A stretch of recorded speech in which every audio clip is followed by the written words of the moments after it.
Mi webinar, mi ponencia para hoy, tiene que ver con las 7 claves de bienestar en el alumnado. ¿Esto quiere decir que nosotros como profesores no lo busquemos, no busquemos la felicidad? Evidentemente, estas 7 claves son también para nosotros, pero que fomentan o queremos insertarlas, introducirlas también en la relación con nuestro alumnado, con la clase y también con la motivación. El bienestar es un concepto muy novedoso que trabaja Martin Seligman, es un psicólogo universitario de la Universidad de Pensilvania, que junto con su equipo lleva más de 20 años trabajando la fórmula de la felicidad, casi como la Coca-Cola, pero de una manera de laboratorio, científica, e intentándonos mostrar hacia dónde van los conceptos tan importantes como optimismo, positivismo, resiliencia, motivación, y de esto vamos a hablar, evidentemente, y nosotros lo único que hemos hecho es traducirlo al mundo educativo. A partir de aquí, lo que tenemos previsto para el día de hoy son estos objetivos. Mostrar toda la dinámica, todas las investigaciones que han hecho estos compañeros en la Universidad de Pensilvania. Por cierto, Martin Seligman no solo es el creador de la psicología positiva, sino además tiene un concepto creado desde hace más de 30 o 40 años, que es el concepto de indefensión aprendida, muy importante para el mundo del aprendizaje y para nosotros dentro del aula. Luego también veremos algunos recursos prácticos, algunas herramientas técnicas, algunas píldoras, algunos tips que nos pueden ir bien, no solo a nosotros, también evidentemente para gestionar el aula, sino también al alumnado y sin olvidarnos de las familias. Y a partir de ahí haremos un recorrido con una serie de paradas, 7 en total, donde hablaremos de las claves de la importancia de la felicidad para el alumnado. Dicho esto, vamos a empezar con la primera parada, que es una metáfora, una frase de o cambias o te cambian. Esto ya lo venía utilizando hace más de año y medio, casi 2 años, y yo creo que hoy viene como anillo al pelo. Es fundamental en esta época de pandemia entender que estamos en un mundo muy globalizado, en un mundo cambiante, en situaciones y circunstancias extrañas, y debemos ser personas profesionales flexibles, dijéramos con mente abierta, con modelos mentales bien estructurados, con capacidad de entender lo que sucede, por lo tanto, con la capacidad de tener empatía para las situaciones, para las personas y para otras culturas. Y yo creo que también es muy importante el cómo trabajamos la mente, ¿no? Esto que los ingleses llaman el mindset, los modelos mentales, las estructuras de la realidad y cómo somos capaces de percibir las cosas que nos rodean.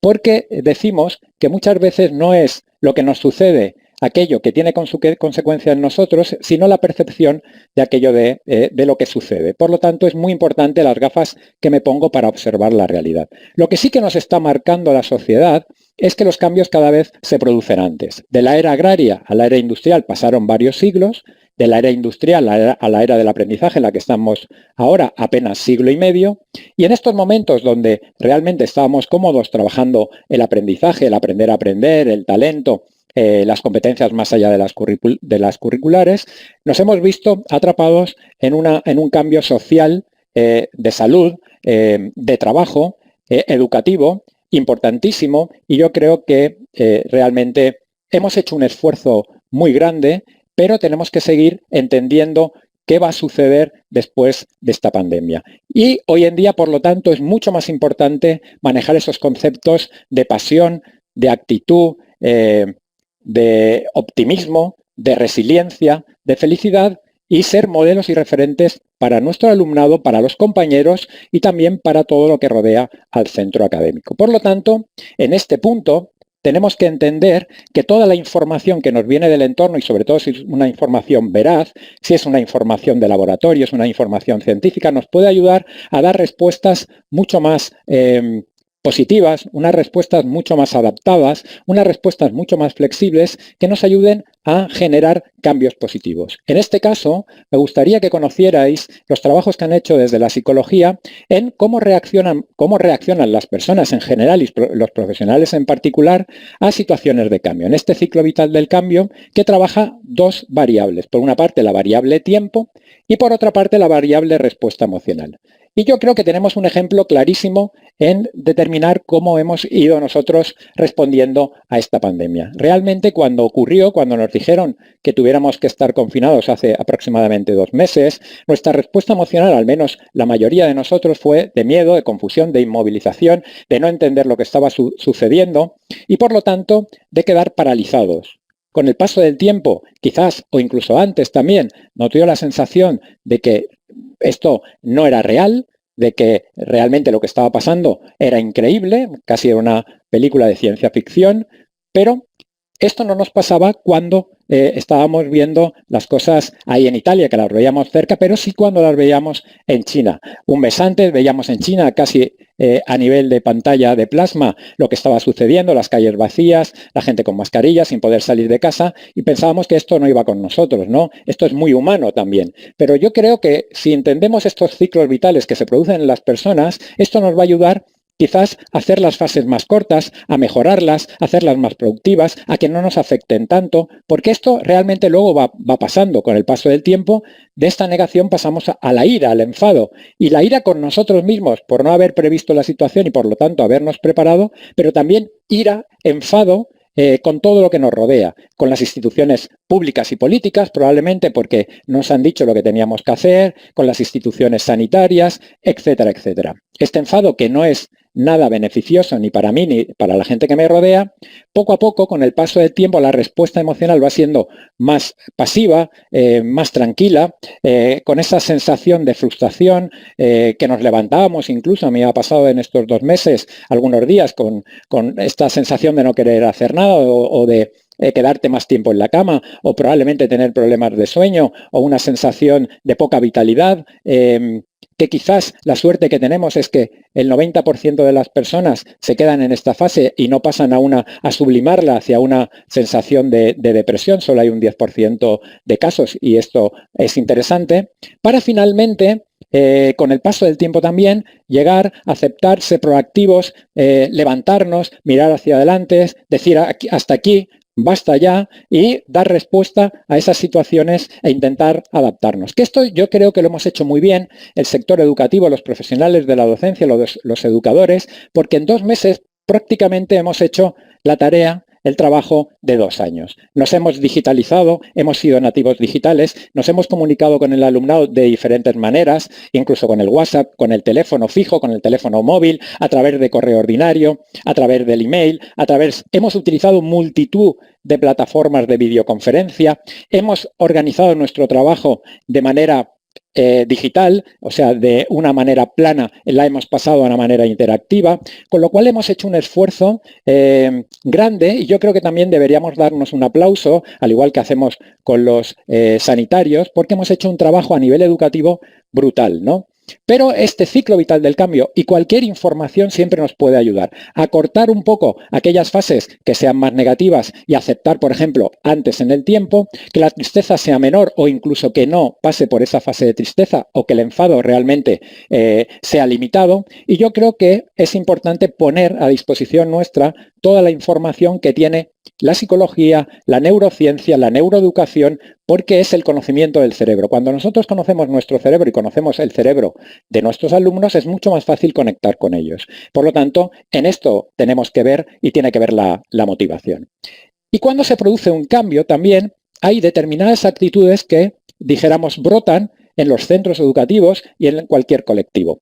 A mí me gustaría ser en estos cambios, cambios evidentemente potentes, fuertes, ¿no? Críticos. Me gustaría ser un apóstol, que es aquella persona que realmente está muy implicado con la organización, con el centro escolar, pero que además ha aceptado el cambio. Por lo tanto, el apóstol es esa persona que ponemos en el centro, esa persona que tira del carro, que tiene energía, que ayuda a otros compañeros que están un poco más en esta zona de confort, que están en esta actitud más de pasiva, de miedo, de no creerse, de pensar que no pueden. Este apóstol lo tenemos que poner como alguien protagonista, ¿no? Que tira del carro, ¿no? Que tiene energía, que es vehemente, que tiene positividad, que ve las cosas de manera azul, que es alguien, dijéramos, que entiende que el cambio puede ser beneficioso, ¿no? Lo que sí que no me gustaría ser o tener compañeros al lado mío en el claustro, en el equipo directivo, son los perfiles de saboteadores. El saboteador es aquella persona que es muy válida para la organización, es un educador con experiencia, con mucho conocimiento, un buen profesor, pero que probablemente este cambio le ha venido grande. No estaba preparado o quizás él estaba acostumbrado a hacer lo mismo siempre, a sus hábitos, y este teletrabajo, el trabajar en casa o quizás el intercambio de información más analógica a más digital o el contacto con las familias no le ha venido bien y realmente se ha apalancado, por decirlo de alguna manera, pero no solo se ha apalancado, sino que además está metiendo palos en la rueda para que no nos deje avanzar. Está, dijéramos, contraponiéndose a todo lo que dice el claustro, a todo lo que opina el equipo directivo, a algunas ideas por parte de las familias, y yo creo que realmente, como es una persona válida, deberíamos hablar con él, hacer un trabajo emocional e intentar ayudarle para realmente que si necesita recursos en esa respuesta al cambio, que nosotros pudiésemos dárselo, porque es una figura que queremos recuperar, es un profesional que queremos recuperar para el centro. Los otros dos me preocupan menos. El resignado, evidentemente, es una persona que ni fu ni fa, es una persona que ni estaba implicado ni lo está en el centro, o sea, que no aportaba nada, pero que ahora el cambio también no le ha hecho ningún efecto, o sea, sigue siendo una persona, dijéramos, oscura, que no se percibe, ¿no? Que no se da, que no se muestra, por lo tanto un cero a la izquierda, pero es un peso muerto también porque tampoco aporta nada. Dijéramos, es una ameba en ese sentido, en cuanto al cerebro, y queremos impulsarlo, tenemos que hacer algo por realmente, aunque no esté implicado, que acepte el cambio, ¿no? Tenemos que hacerlo seguidor para luego, a ser posible, ser apóstol. Hay algo bueno de él que al menos no nos pone un palo en la rueda, nos deja avanzar, pero su aportación es nula. Así como el seguidor sí que es alguien que hemos recuperado en estos momentos. Es alguien que no estaba implicado en el centro, que también no aportaba nada, dijéramos que era poco proactivo, pero que el cambio le ha venido bien. Probablemente le ha gustado el teletrabajo, le ha gustado trabajar desde casa, le ha gustado conectar con los alumnos a través de la pantalla del ordenador, a través de videoconferencia o a través de recursos de gamificación, ha conectado mejor con las familias y ha tomado aire, quiero decir, se ha visto motivado, dijéramos, ha visto recuperada su pasión por la profesión o por la educación. Está muy cerquita del apóstol, solo le faltaría el grado de implicación, y ya es cuestión nuestra el darle el empujón, el hacerle también protagonista del centro para que realmente dé ese paso en relación al apóstol. Realmente estos son 4 tipologías de personas o de profesionales. La mayoría de nosotros o bien no somos blancos o negros, más bien somos grises, pero sí que es verdad que podría hacernos una idea de qué tipo de personas me gustaría tener alrededor y qué tipo de personas me gustaría ser a mí. En el segundo caso, por eso decimos que en conclusión, si cambia nuestro entorno y nuestro alumnado, debemos cambiar nosotros y el centro y adaptarnos a ellos. Realmente estamos en una situación de este estilo, de este nivel, ¿no? Como decía Albert Einstein, es de locos querer obtener resultados diferentes haciendo más de lo mismo. Cuando nosotros estamos obteniendo un resultado que no es el que queremos, o sea, no conseguimos los objetivos o las metas que nos hemos trazado, lo primero que tenemos que cambiar, porque es lo más fácil, es la conducta. Tenemos que hacer algo distinto, tener un comportamiento diferente, tener una conducta diferente, tener una actitud, mantener un carácter distinto. Y si cambiamos esa conducta, ese carácter, en el 90% de los casos obtendremos aquello que queremos. Ahora bien, también hay un 10% de los casos que cambiando el comportamiento y el carácter, la conducta o la actitud, seguimos dándonos cabezazos contra la pared, sin conseguir aquello que queremos. Para eso, el segundo nivel sería cambiar nuestro pensamiento, que eso sí que es difícil, pero tenemos que intentarlo. Nuestro pensamiento, nuestras creencias, nuestra manera de ver la vida. Esto es una segunda fase, por eso intentamos siempre cambiar antes la conducta, la actitud que el pensamiento, pero si no nos funciona en esta primera fase, tenemos que analizar qué estamos pensando de la realidad, cómo vemos la situación, qué podría aportar yo, cuáles son mis creencias limitantes, etcétera, etcétera.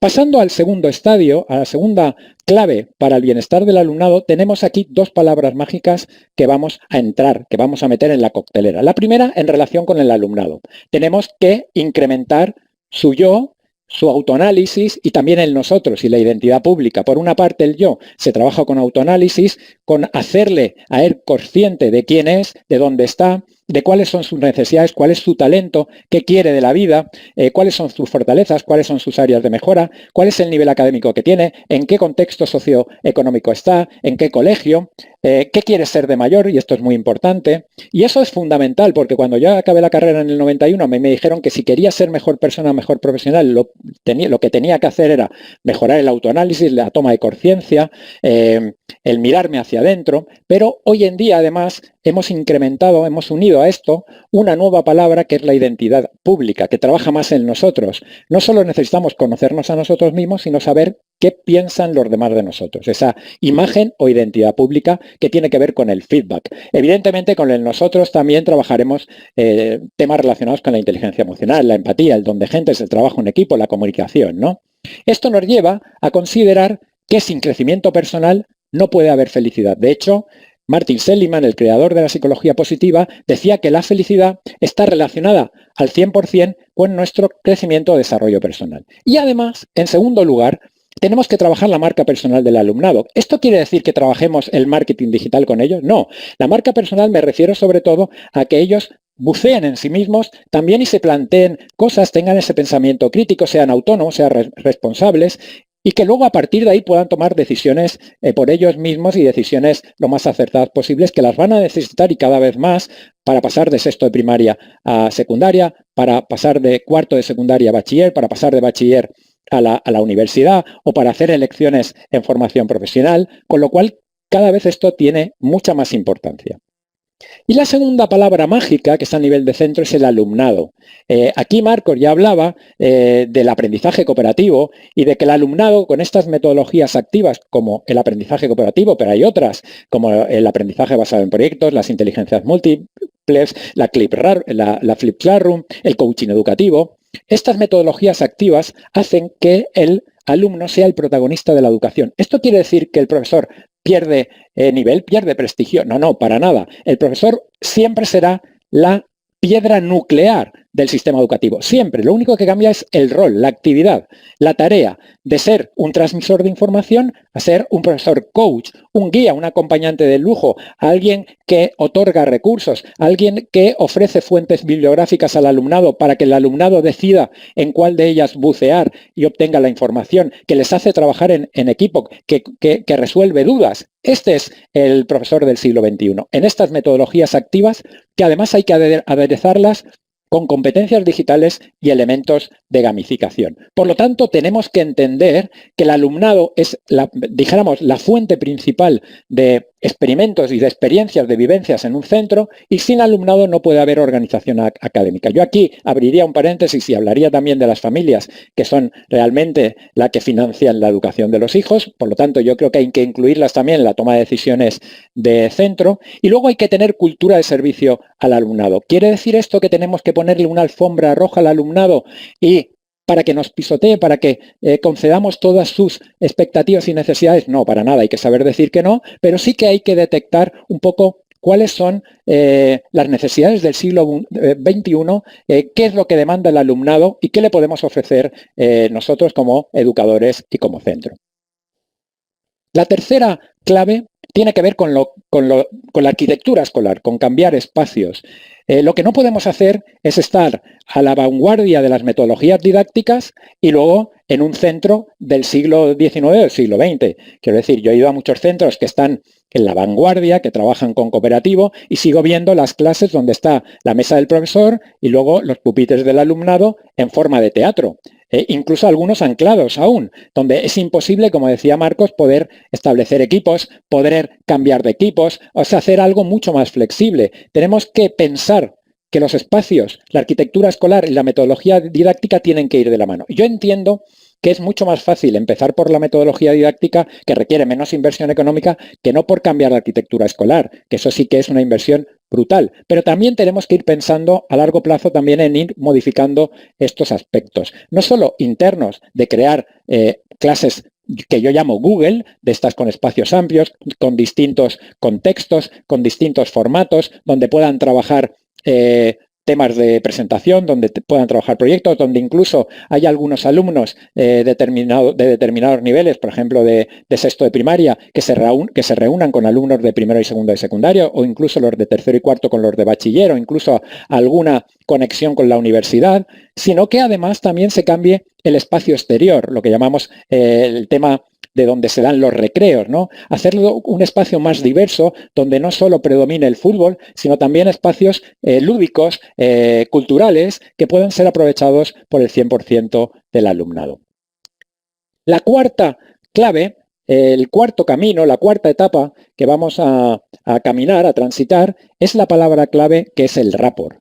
El rapport es una palabra francesa que tiene que ver crear buena sintonía, buen rollo, crear esa confianza con el alumnado, con la clase, con el aula, para poder luego establecer las bases del aprendizaje curricular y de otras competencias más allá de las curriculares, como marca la UNESCO. Sin esa confianza, sin ese feeling, sin ese estar en la misma sintonía, sin establecer ese cordón umbilical del profesorado con su aula, difícilmente vamos a conseguir ningún objetivo, ni académico, ni más allá del curricular. Porque ese rapport, esa confianza, lo que hace es disminuir los índices de conflictividad de la clase, reducir el absentismo escolar e incrementar la motivación, la felicidad y, por ende, el rendimiento académico. No hay que confundir rapport, que es una palabra francesa, con report, que es una palabra inglesa que traducida al español lo podemos definir como reporte. No tiene nada que ver. El reporte o el report es un informe que yo puedo pasar como profesor al jefe de estudios, al equipo directivo, a alguien superior, de una situación o circunstancia que ha pasado y que el equipo directivo o el jefe de estudios requiere de información por si luego tuviera que tomar una decisión. Eso es el report, el reporte, pero nada que ver con el generar buen rollo, confianza con mi aula, necesario para un buen aprendizaje. La quinta etapa, la quinta clave, tiene que ver con el recurso principal, la metáfora. Para mí, la metáfora es la clave del aprendizaje. La metáfora es la herramienta, la técnica principal. Sé que tenemos muchas, yo manejo muchas, la diana de evaluación, las rúbricas, tenemos la rueda educativa, tenemos el mandala, tenemos la línea del tiempo, muchísimos recursos. Pero para mí, la metáfora es transversal. Es magia. ¿Por qué? Porque conecta mucho con las emociones del alumno, porque le hace participar, le hace al alumno ser protagonista, le abre una ventana al mundo, pero al mundo real, no al de las cuatro paredes del centro, a las cuatro paredes de la asignatura, sino lo que está ocurriendo respecto a mi asignatura en el centro. Esas metáforas que yo creo que las tenemos infrautilizadas, las utilizamos, sí que se utiliza muchísimo en infantil y primeros cursos de primaria, pero a medida que vamos subiendo en el nivel académico, en secundaria probablemente se puedan utilizar muchas más, al igual que en bachiller. Entiendo que en segundo de bachiller pues se utilicen menos porque va preparado más para la EBAU, pero esas metáforas que si tuviéramos todos estáis pensando algunas seguro de las que utilizáis en el aula, pero si tuviera que centrarme en secundaria y bachiller, que podríamos pensar que son niveles académicos más difíciles para aplicar estas metáforas, podría hablar de vídeos, de películas, de obras de teatro, de artículos de prensa y artículos científicos, de la asignatura de que yo estoy tratando y que yo haya visto en el periódico esa semana o en revistas especializadas, también de casos prácticos reales que yo puedo traer al aula para que trabajen en equipo, de proyectos de investigación o proyectos determinados de la asignatura, de un profesor invitado, que esto se utiliza mucho en la universidad y poco en los niveles de secundaria y bachiller, que explique en una hora lo que él hace de manera práctica en relación a la asignatura, role-playing, dramatizaciones, presentaciones en público. Todo esto son metáforas e incluso hay muchas más. Por ejemplo, yo utilizo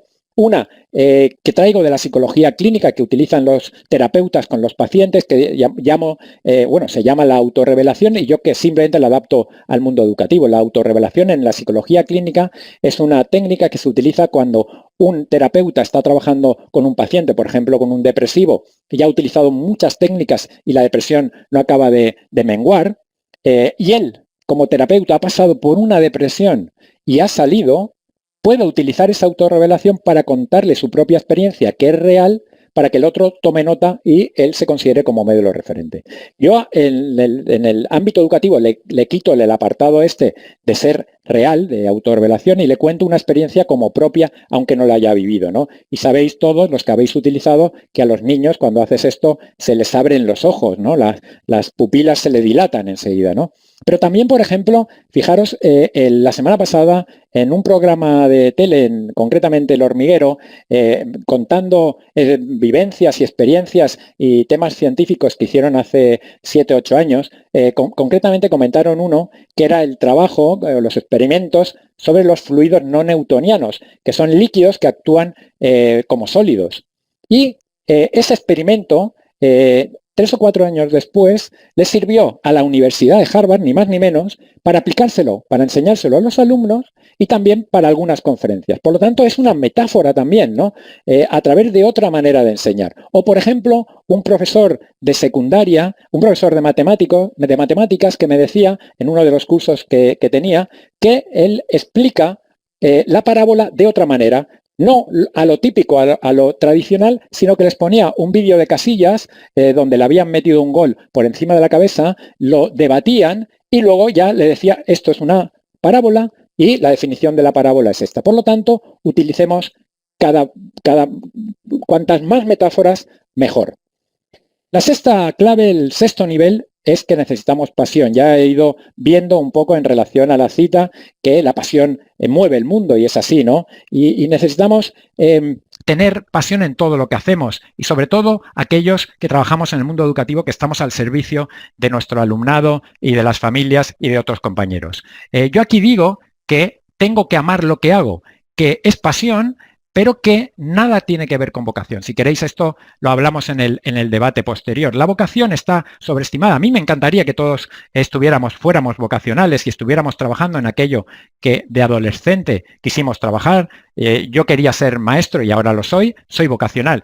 Yo estoy ejerciendo de bombero porque quería serlo desde pequeñito, soy vocacional. Pero si os digo que la Universidad Carlos III de Madrid hace año y medio hizo un estudio de los trabajadores en España y determinó que solo había un 6% de vocaciones, o sea, 6 de cada 100 trabajadores solo estaban trabajando en aquello que quisieron ser.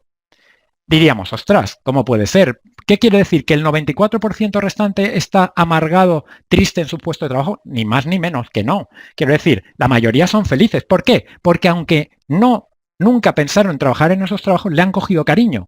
Muchos de los profesores que quizás estéis ahora escuchando, os ha pasado esto, ¿no? Sobre todo en esos niveles, ¿no? De yo nunca pensé trabajar de profesor y ahora que lo estoy haciendo llevo 5 años y estoy encantado y es lo mío. Pues esto es mucho mejor, esa pasión, el cogerle cariño, que no la vocación. Ojalá sí la tuviéramos, pero realmente muchas veces la tenemos como subestimada, sobreestimada en ese caso. Así que evidentemente tengamos pasión si no podemos tener vocación, si no estamos trabajando en algo que quisimos trabajar. Y para finalizar, en este último paso del camino, en esta séptima clave del bienestar, de la felicidad, del wellness, en el alumnado me he permitido, siempre con humildad y siguiendo las directrices de Martin Seligman, de todas las investigaciones científicas que ha hecho él y su equipo, el componer una especie de método Bow, con los 7 elementos clave que yo considero que son necesarios para la felicidad. Y he compuesto mi casa, mi edificio, evidentemente empezando por la raíz, por los cimientos, que es lo más importante, donde tiene que estar la misión. La misión es clave, es lo que nos da motivación, es la energía, es la gasolina para el coche, ¿no? Es lo que nos hace levantarnos por la mañana, porque está relacionado con el para qué de las cosas. Yo estoy trabajando en educación porque realmente considero que a través de la educación podemos transformar el mundo, podemos hacer que los que nos lideran sean mejores personas y mejores líderes. Tenemos que descubrir cuál es nuestra pasión para tener esa capacidad de motivación máxima, ¿no? Es algo metafísico, es algo, dijéramos, etéreo, pero que nos da fuerza y energía. Evidentemente, la misión podríamos definirla más como los valores que cada uno de nosotros tenemos, esa escala de valores, respeto, amistad, responsabilidad, cada uno tendrá los suyos, y esa misión determina nuestro ser, el cómo somos, qué carácter tenemos, qué temperamento, qué decisiones tomamos, y esas decisiones tienen que ser coherentes. Este es el tercer elemento o componente del bienestar. Esa coherencia tiene que ver con hacer aquello que hemos dicho que voy a hacer o hacer aquello que pienso que voy a hacer. La coherencia es fundamental para la felicidad.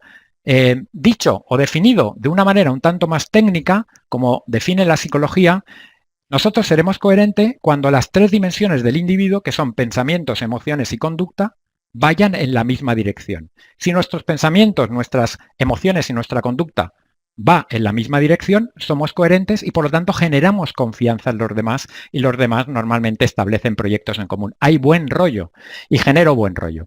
Y todo eso tiene que estar enmarcado en la visión con V, el cuarto componente del bienestar. La visión es el futuro, es los objetivos que nos trazamos, las metas.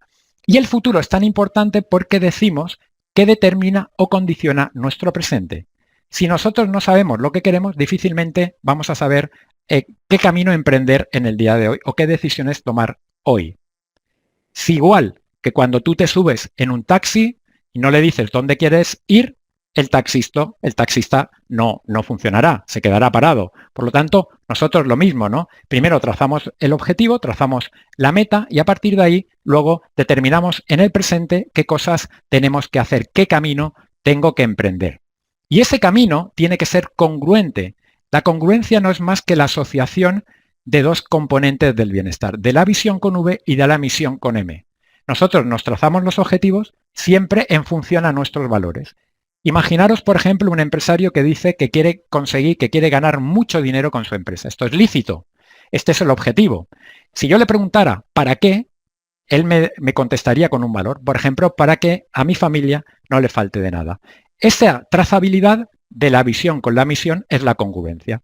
Si en el camino este empresario gana muchísimo dinero, pero se olvida del valor que lo generó, que es la familia, su vida empieza a ser incongruente. Y esa incongruencia remata la felicidad. Quiere decir que podríamos tener problemáticas de todo tipo, somos holísticos y esto muchas veces afecta a nuestros procesos de salud o nuestros procesos mentales. Por lo tanto, seamos congruentes y establezcamos un lazo de unión entre nuestra visión y la misión.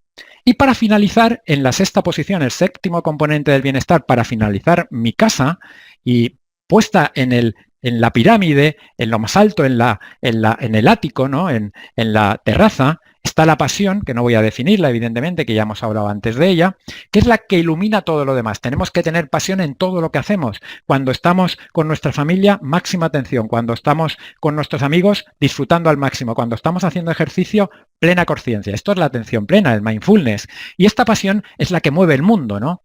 Con pasión vamos a todos los lados. Pero evidentemente una cosa es formar, diseñar, construir mi casa, que es muy importante, pero nosotros somos seres sociales, nos relacionamos con los demás. Por lo tanto, esa casa tiene que estar llena de ventanales, abierta al mundo, porque al ser seres sociales necesitamos también tener una apertura al mundo. Y esta apertura al mundo nos la da principalmente la inteligencia emocional en el componente del interpersonal. Tenemos que tener empatía, tenemos que tener don de gentes, tenemos que tener capacidad de influencia, tenemos que tener posibilidades de trabajar en equipo, tenemos que ser personas que intentemos prevenir y gestionar los conflictos de manera adecuada, tenemos que ser proactivos y estos siete componentes del bienestar, si lo tenemos en gran medida y en un porcentaje elevado, es lo que nos dará la consecución de los objetivos, lo que nos llevará a la felicidad, lo que nos dará el éxito y por lo tanto nos alejará del fracaso, de aquellos aspectos que no queremos alcanzar.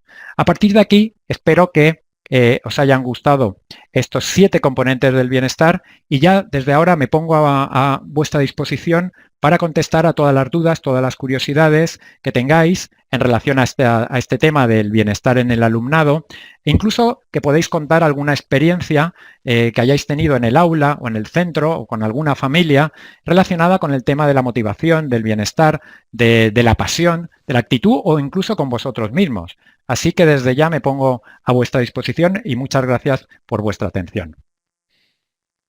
Bueno, pues muchísimas gracias, Juan Fernando, por esta charla tan interesante. Muchas gracias, Monse. Y bueno, ya sabéis que tenéis aquí el chat abierto para hacer cualquier pregunta que queráis que Juan Fernando responda o, bueno, para compartir alguna experiencia, alguna opinión. Vamos a tener el chat abierto unos 10 minutos para que podáis explayaros con vuestras preguntas. Muchas gracias. Vale, genial, muchas gracias. Muchas gracias a Gloria, gracias a Sandra, Gracias a Consuelo, a Javier, a Concepción Gil, Javier Martínez, a Goretti, a María, Sandra, a Juan. Gracias. Antonio, Julia. Gracias por participar. Cualquier pregunta que tengáis es ahora el momento de cómo se puede llevar al aula esto, que estamos hablando de un concepto clave que es la educación positiva. Nosotros traducimos la psicología positiva de Martin Seligman en herramientas para aplicar al aula que tengan que ver con incrementar la motivación del alumnado para, sobre todo, que estén contentos de venir a casa, que estén atraídos y relacionados con los compañeros y a su vez que evidentemente puedan mejorar el rendimiento académico.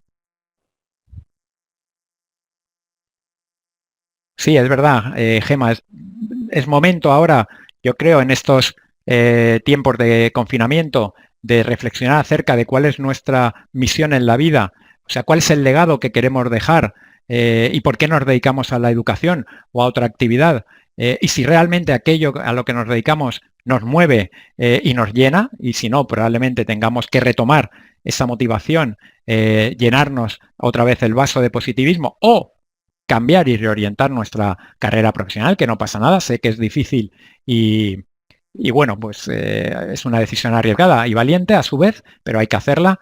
En la bibliografía de Martin Seligman, yo os diría que el último libro que tiene es un libro apasionante, se llama La vida que florece y es un libro que parece en cuanto al título muy happy flower, pero nada de esto, es un libro serio, es un libro científico, donde aporta todas las investigaciones últimas que ha realizado sobre la felicidad y todos los entornos y organizaciones felices. Él sobre todo trabaja a nivel de empresa, de organizaciones empresariales o también a través de contextos farmacéuticos y militares, y nosotros simplemente lo que hacemos es recoger esas actividades, esas reseñas científicas y las adaptamos al mundo de la educación. Así que yo creo que para conocer un poco mejor la dinámica de Martin Seligman es leer esta bibliografía y si no también entrar en su página web, que es gratuita, en la Universidad de Pensilvania, donde tendréis toda la relación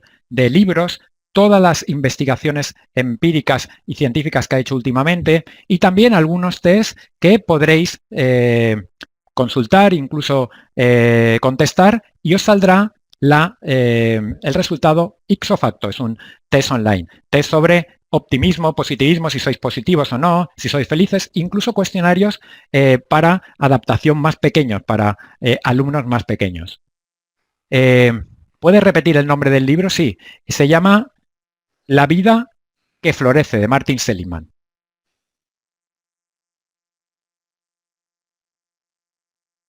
A mí otro ámbito que me esfuerza cada día por hacerlo mejor es la relación con las familias. ¿Cómo mejorar estas habilidades de manera que lleguemos a casi todo para remar en la misma dirección?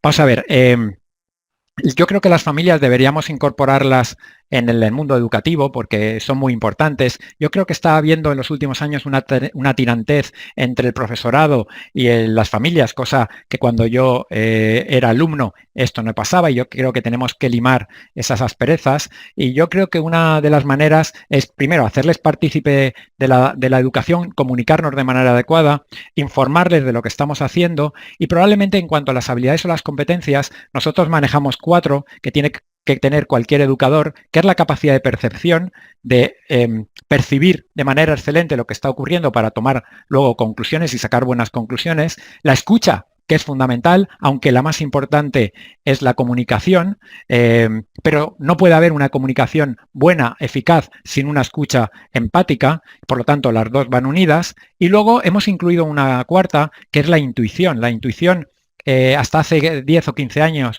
no se incluía dentro de las habilidades porque se pensaba que era algo más mágico, más innato, que se tenía o no se tenía, y ahora hemos descubierto que la mayoría de las personas tenemos intuición y que incluso podemos desarrollarla trabajando sobre todo en la toma de conciencia, mirándonos hacia adentro, observando la realidad, pidiendo opinión a los demás de cómo me ven a mí. Todo esto me da un incremento de la intuición y además es algo científico. Se sabe que la intuición no es más que coger parte de la información que tenemos almacenada en el inconsciente y sacarla al consciente para dar solución a una determinada circunstancia. Esto es la intuición, ni más ni menos. Por lo tanto, yo creo que trabajando todo esto podemos ponernos a disposición de las familias, que es un gran aliado para trabajar en educación, en el mundo educativo. La intuición, sí, Rosario, la intuición para mí es fundamental, es clave, ¿no? Fijaros cómo el concepto de empatía, el tema de la intuición, en el tema de la felicidad es fundamental el tema del mindfulness, de la atención plena, ¿no? Para trabajar en el aula. Para mí sería la herramienta clave. La herramienta clave para trabajar en cualquier nivel académico. Para mí como proyecto de centro, si fuera parte del equipo directivo, empezando por infantil, introduciendo la relajación o la respiración o algunos juegos de estiramiento y tal con los niños más pequeños, e ir avanzando año a año en primaria, luego en secundaria, para que fuera mucho más fácil de integrar. Lo que es más difícil es introducir la relajación o el mindfulness directamente en primero de secundaria cuando estos alumnos no lo han practicado nunca. Ahí cuesta un poquito más. Y a través de esto tenéis un libro o un equipo de trabajo aquí en España, que es el equipo SATI, que está haciendo un trabajo espectacular con respecto a la educación positiva y que ellos tienen un proyecto que se llama Aulas Felices. En su página web tienen un libro que se puede descargar gratuitamente, donde hablará de dos cosas principalmente, porque la felicidad entronca con esto, que es por una parte la psicología positiva y por otra parte el mindfulness. El mindfulness es la base. Y tenemos que empezar a practicarlo nosotros si queremos practicarlo en el aula y empezar con lo más sencillito, que puede ser algunas respiraciones, luego alguna relajación, la más habitual es la progresiva de Jacobson, y una vez nos lo apliquemos a nosotros, empezar con el alumnado poquito a poco. Y utilizando muy poquito tiempo, vas a llegar a resultados escandalosos, extraordinarios. Me decían por aquí la página web cuál era, me decía Carmen Olivera, pues exactamente no lo sé, creo que es, si buscáis en Google es Universidad de Pensilvania y Martin Seligman, o la página web de Martin Seligman, Universidad de Pensilvania, y ya os saldrá. Es muy, muy sencilla de ver, está entre el número 1 de buscadores y además la tenéis en varios idiomas. Para los que sois filólogos y sois profesores de inglés, lo podéis tener en inglés, creo que está en francés, en español, no sé si en alemán también, con lo cual ahí tenéis un montón de posibilidades. Es nuestra fuente, ¿no?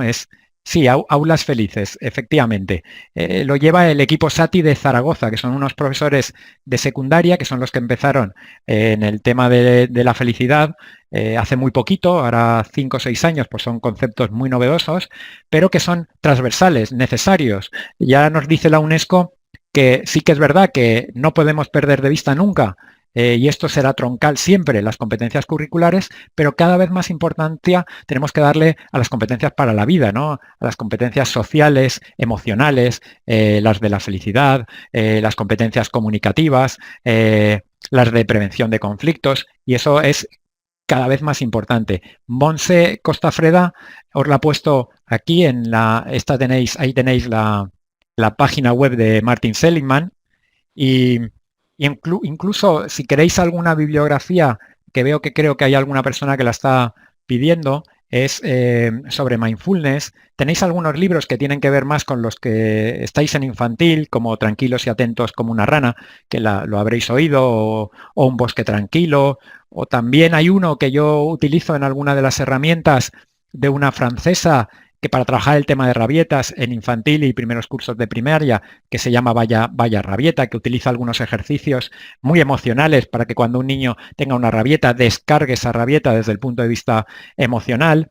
Y luego tenéis algunos más para adultos, como por ejemplo el de aprender a practicar el mindfulness de Vicente Simón, a nivel de uno de los más, dijéramos, dinámicos en el mundo del mindfulness. Los libros que yo he escrito principalmente trabajan más la línea del coaching educativo, pero en realidad todo está muy unido porque la esencia del coaching educativo, si os dais cuenta, tiene que ver con el crecimiento y el desarrollo personal. Es una técnica cuya esencia está en el ser, en el trabajo de cada uno de nosotros y el trabajo del alumnado. Y la inteligencia social, el tema de la pasión, el tema de la psicología positiva y la educación positiva, también van buscando la felicidad, y la felicidad, como nos dice Martin Seligman, no es más que el desarrollo de la persona. Por lo tanto, estamos muy unidos. Dijéramos que son ramas de un mismo tronco, ¿no? Por lo tanto, mis libros, excepto el último, que sí que podéis encontrar algo de herramientas que trabajan la psicología positiva, la educación positiva, que es el de herramientas para el aula de Ediciones Aljibe, que lo publiqué en el diciembre del 2018, hace un año y pico. Ahí vais a ver varias, como el mindfulness, como hemos dicho, la línea del tiempo, que es una herramienta que a mí me encanta porque coge en la línea del tiempo clásica con pasado, presente y futuro y le une dos conceptos clave para Martin Seligman y su equipo para el trabajo de la felicidad y la motivación y de la autonomía en el alumnado, como son fortalezas y logros. Martin Seligman dice que estos dos conceptos tienen que estar unidos siempre. Nosotros obtenemos metas, logros o objetivos porque ponemos en marcha una serie de fortalezas de competencias o habilidades. Y muchas veces en nuestros alumnos esa relación está rota. Ellos creen que obtienen las cosas por ciencia infusa, o sea que no depende nada de ellos. Por lo tanto, dijéramos, la mayoría de nuestros alumnos están desmotivados y están resignados, no son proactivos, porque consiguen o no las cosas en función si les cae o llueven desde el cielo. Y tenemos que volver a integrar en las aulas, igual que en nuestra época, términos como constancia, términos como persistencia, términos como resiliencia, tolerancia a la frustración, aprendizaje, dedicación. Yo creo que son fundamentales, al igual que otros que también trabaja Martin Seligman y aplicamos al aula, el pedir perdón, pero pedir perdón de corazón, o también el agradecimiento, el ser agradecidos a aquellas personas que nos rodean. Yo creo que esto, el buenos días, buenas tardes, buenas noches, el saludar, mirarnos a la cara, yo creo que estas son cosas que hemos perdido y sería interesante después de esta pandemia volver a recuperar, ¿no? Porque nos hace seres humanos, nos hace seres sociales. Esfuerzo, Rosario, esfuerzo, constancia y más constancia, ¿no? Yo creo que esto se ha perdido y tenemos que volver a recuperarlo. Tenemos que ir a la esencia. Por lo tanto, esto es genial. En cuanto al libro que os comentaba, allí hay una recopilación de casos prácticos en el último, de herramientas para el aula, aplicadas por compañeros, o sea, por otros docentes que han creído en este tipo de herramientas, las han aplicado no solo al aula, sino también a otras actividades y además han tenido a bien pasarme un informe, compartir el informe conmigo, un informe muy detallado de cuál era el objetivo de aplicar esta herramienta, a quién se lo ha aplicado, o sea, a los destinatarios, quinto de primaria, sexto de primaria, primero de secundaria, para qué, cuál era la metodología utilizada y luego finalmente los resultados que ha obtenido y las conclusiones. Por lo tanto, es un libro que recoge distintos casos prácticos de aplicación de distintas herramientas, casos prácticos reales, por distintos compañeros en distintos entornos académicos, públicos, privados, concertados, en distintos niveles académicos, infantil, primaria, secundaria, formación profesional, bachiller, e incluso algunos trabajados por equipos directivos o familias. Así que si queréis pegarle un vistazo, ese puede ser una apertura al mundo del coaching y con algunas herramientas de educación positiva.